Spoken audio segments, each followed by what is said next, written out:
நான் தான் தேவன். எங்கே? நிலத்திடை தேவன். அவர் இறைவன் இறைவன் தான் எங்கேயும் சொல்லுவார்.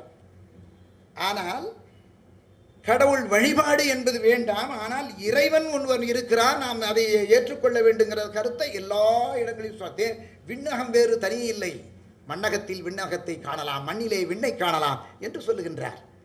ஆக என்னை நீ அடைவதாயின் ஏறி மேல் வருக, மேலும் உன்னை நீ உயர்த்தல் ஒன்றே உயர் வழி. நீ என் கூட வா அழைக்கிறாரு, உடனே வந்துட முடியுமா? You must equip your self. உன்னை நீ உயர்த்தி கொள்ள வேண்டும். உன்னை நீ உயர்த்தி கொள்ள வேண்டும்னா என்ன பண்ணணும்? You must equip your self. என்ன? உன்னை அறிந்தால் உலகத்தில் போராடுவாய்.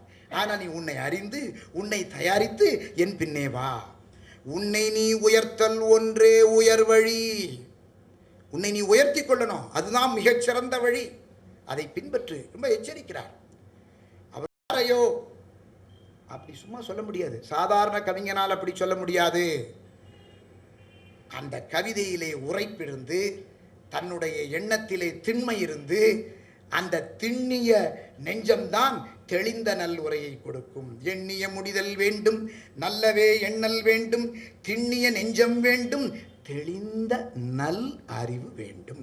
பாரதியார் சொல்ற அதைத்தான் அவர்கள் அந்த தெளிந்த நல் அறிவோட நான் நிலத்திடை தேவன், என்னை நீ அடைவதாயின் ஏறி மேல் வருக, மேலும் உன்னை நீ உயர்த்தல் ஒன்றே உயர் வழி. உன்னை நீ உயர்த்திக்கொள், அதுதான் உயர்ந்த வழி. நாற்புறத்தும் அலையென திரண்டோர் தம்மை அனைத்திட விழைவனேனும் நிலையினில் தாழ்வதொன்றும் நினைப்பது இயலே. என்ன அழகா சொல்கிறார் பாருங்கள். அதாவது நாற்புறத்தும் திசை, எல்லா திசைகளிலிருந்தும் அலையென திரண்டோர் தம்மை, நிறைய பேர் வருவாங்க. ஆனால் அவர்கள் எல்லோரையும் முன்னேற்றணும்னு நான் நினைக்கிறேன், விழைவன். ஆனால் எல்லோரையும் முன்னேற்றுவது என்னுடைய விருப்பம்தான். ஆனால் தகுதி உடையவர்களாக இருக்க வேண்டும். அங்கே தான் குறிப்பு. அவர் என்ன சொல்றாருவாங்க? அனைத்திட நாற்புறத்தும் அலையன கடல் அலைய கடலா தலையா கடல் அலையான்னு ஒரு பாடல்ல வரும். திருச்செந்தூரில் அவ்வளவு கூட்டமா. இவர் சொல்றார் நாற்புறத்தும், அழக சொல்றவான், நாற்புறத்தும் மக்கள் அது அலையன திரண்டோர் தம்மை அனைத்திட விழைவன், விரும்புவேன், விழைவனேனும் நிலையினில் தாழ்வதொன்று நினைப்பதும் இயலேன். ஒன்று ரெண்டு சோழையா இருந்தால் அவங்கள போய் அதுக்காக விட்டுவிட முடியுமா? முடியாது. என்னுடைய நிலையினில் தாழ்வதொன்றும் நினைப்பதும் இயலே, நினைச்சு கூட பார்க்க மாட்டேன். என்னை சார்ந்தவர் உயர்வதற்கு சாலைகள் அமைப்போம். சரி, அப்படி நல்லா எக்யூப் பண்ணி வந்துட்டானா அவங்களுக்கு என்ன பண்ணுவோம்? சாலைகள் அமைப்போம். அந்த இடத்துல பாருங்க, அது ஒரே தன்னிலையில் சொல்றாரு. சாலைகள் அமைப்போன்னு பொதுநிலைப்படுத்துறாரு. என்னோட நாமட்டு I am not only the person, I am not only the leader, I have many people with மீங்கிறத அழகாக சொல்றார். எப்படி? என்னை சார்ந்தவர் உயர்வதற்கு சாலைகள் அமைப்போம், மண்ணில் ஊர்ந்திடும் புழுக்கள் கூட்டம் உறவன இறங்கி நின்று சாதியிற் கூடி. இந்த சாதியை வச்சுக்கிட்டு சில பேர் கூட்டம் கூடுவாங்க, சமயத்தை வைத்து கொண்டு கூட்டம் கூடுவார்கள். அந்த கூட்டத்தை அடியோடு இருக்கின்றார். இல்லை, உன்னுடைய திறமை அடிப்படையில் மேல் ஏறி வா. முதல் வரைக்கு போயிடணும். நம்பும் சமயத்தில் கூடி மாந்தர் ஆதியை மொழியை வைத்து அமைப்பினில் வாழ்வு தேடி. ரொம்ப அழகா சொல்றாரு. இது சும்மா அந்தந்த சங்கங்கள் வச்சுக்கிட்டு அது மூலமா ஒரு பொய்யுரையாக போலிகளை கண்டு ஏமாறாதீர்கள் ஒரு விளம்பரம் வரும். இதெல்லாம் அவர் மனசுல இருக்குது. எல்லாத்தையும் ஒரு கவிஞன் எல்லாத்தையும் சொல்லிட மாட்டான். அதுதான் கவிதை வேற, கட்டுரை வேற. கருத்தை விதைப்பது கவிதை, கட்டு உரைப்பது தான் கட்டுரை. இந்த விதை பல விருட்சங்களை உருவாக்கும். நினைத்து பாருங்கள். ஒரு சில என்னென்ன ஒரு கவிதையே அவ்வளவு நம்ம கருத்து சொல்லலாம். அந்த அளவுக்கு ஆய்வும் தோய்வுமோடு அந்த கவிதையை எழுதியிருக்கின்றார். பாருங்கள், ஆதியை மொழியை வைத்து அமைப்பினில் வாழ்வு தேடி. பாருங்க, அந்த ஒரு கூட்டத்தை வச்சுக்குவாங்களா, அந்த கூட்டத்தில் வச்சு அது நம்ம இன்னைக்கும் பார்க்கலாம். அதுதான் சட்டையருங்கிறது, அங்கத சுவை. அது இயல்பாக இருக்கிறது. ஏன்னா அவர் ஒரு கல்வியாளர், துணைவேந்தர், பல்வேறு பொறுப்புகள். அவங்க சொன்ன போல 15 ஆண்டுகளுக்கு மேலே துணைவேந்தராகவே இருந்தவர்.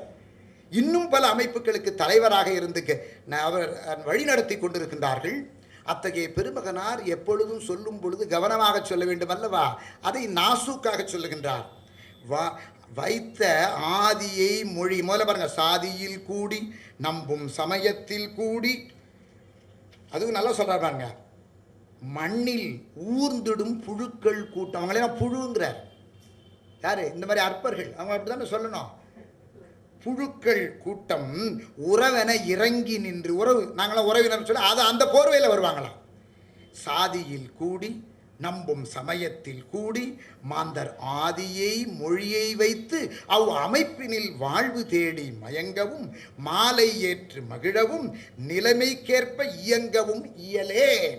இதுக்கு நான் ஒன்றும் இடம் கொடுக்க மாட்டேன். என் கூட வர்ற ஆளு தகுதி அடிப்படையில் வரணும், நேர்மையும் திறமையும் வாய்மையும் தூய்மையும் மிக்கவனாக வரணும். அவனால தான் நிமிர்ந்து நடக்க முடியும், மற்றவனால குனிதான் போகணும். சொல்வார்கள்ல, தவறு செய்தவன் தான் கூணுவான். நிமிர்ந்து நடக்கின்றவன் உள்ளத்தில் உண்மை ஒளி உண்டானால் வாக்கினிலே ஒளி உண்டாகும். ஆக என்ன சொல்றார் பாருங்க, கவ்வி ரொம்ப பின்னால் ரொம்ப கோமா சொல்றார். அவருடைய கோபம் அவர் முகத்தை பார்த்தா நம்ம சொல்லிட முடியாது.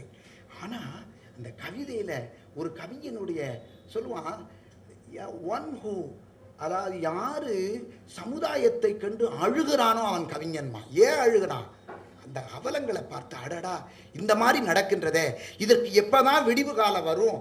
வெறும் அவலத்தை சொல்லவில்லை, அதற்கு விடிவுக்கான வழிமுறைகளையும் சொல்லி இருக்கின்றார்கள் கவிஞர் குலோத்துங்கன் அவர்கள். பாருங்க, கவ்வி இசித்திட பசித்த போதும் மலத்திடை அரிசி தேடும் மனிதரை மதிப்பரோ. இதை விட கீழே யாரை என்ன சொல்ல முடியும்? மலத்திடை அரிசி தேடும், அது இப்போ வேகாத உணவே இல்லை, அது அரிசி.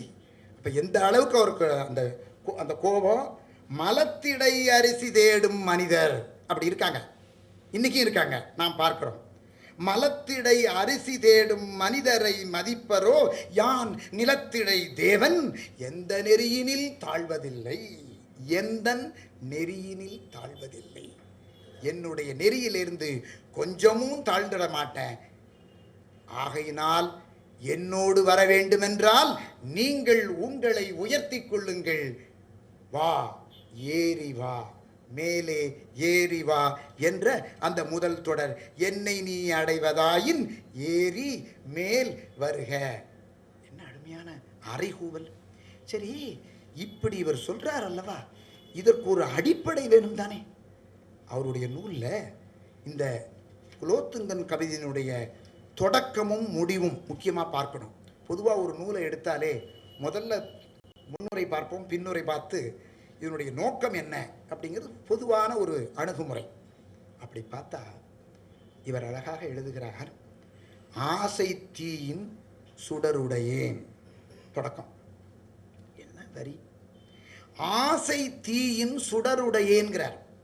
ஏன் சார், ஆசையை அருமீன்கள், ஆசையை அருமீன்கள், ஈசனோடாயினும் ஆசையை அருமீன்கள் தானே நம்மளை சொல்லி சொல்லி மழுங்கடிச்சாங்க. அவர் வெறுக்கிறார். ஆசை தீயின் சுடர் உடையே. ஏன் நான் அடிக்கடி இந்த ஆளுமை வளர்ச்சி பயிலரங்கம் கல்லூரிகள்லாம் பேச போவேன். நான் எல்லாரும் இந்த நாள் கூட பெரியார் மணியம்மை பல்கலைக்கழகத்தில் வேலிடிக்டரி அட்ரஸ் போயிருந்தேன். 2000 மாணவர்கள் அப்படியே சோம்பி உட்கார்ந்தாங்க. எல்லாரும் நிமிர்ந்து உட்காருன்னேன். உட்கார்ந்து ஆஸ்பயர் எல்லாரும் சேர்ந்து சொல்லுன்னேன். ஆஸ்பயர், அக்வயர், அச்சீவ், விரும்பு, விரும்பியதை பெறு, பெற்றதில் வெற்றி பெறு அப்படின்னு ஓங்கி சொன்னாங்க. அப்போ ஆஸ்பயர்னு என்ன அர்த்தம்? விரும்பு, ஆசைப்படு. ஆசைப்பட்டாதாங்க வளர்ச்சி.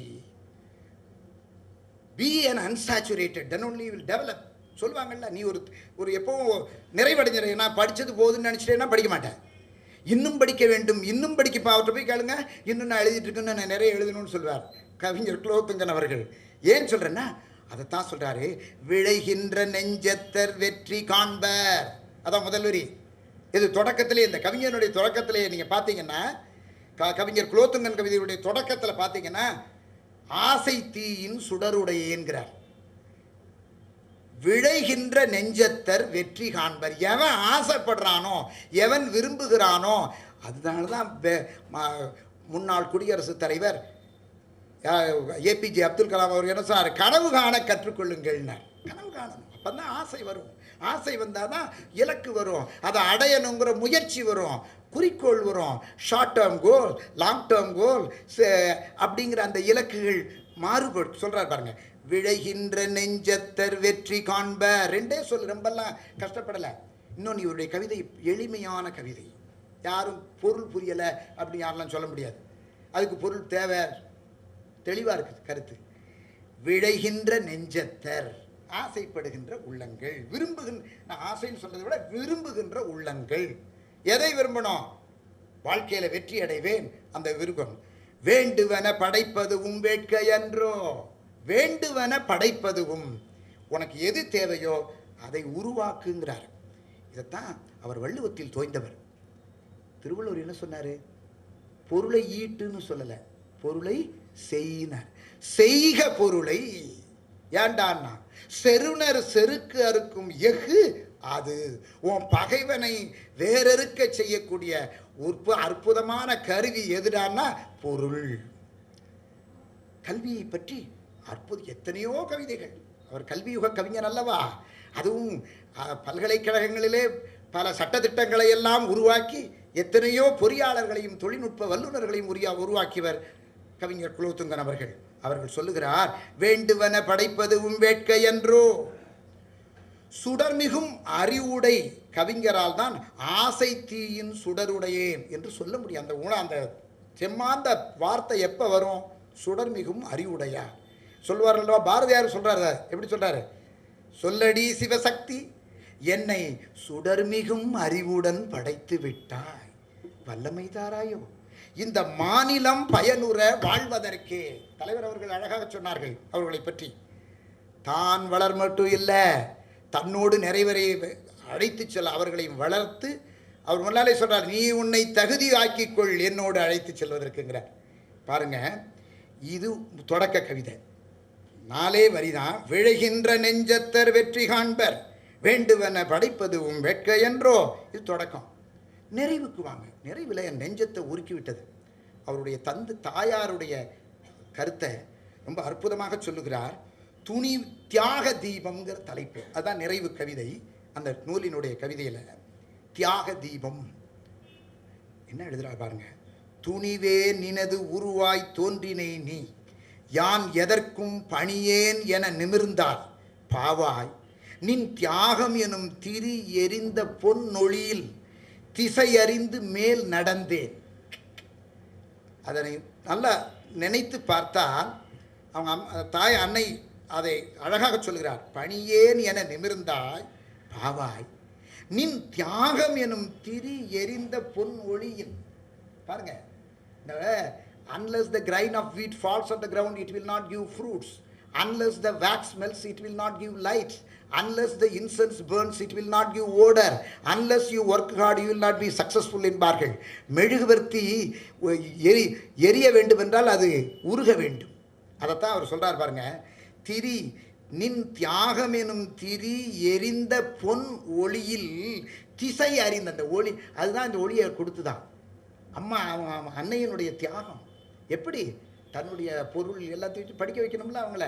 எதை அழகாக சொல்கிறாங்க, நின் தியாகம் எனும் திரி எறிந்த பொன்னொழியில் திசையறிந்து மேல் நடந்தேன்.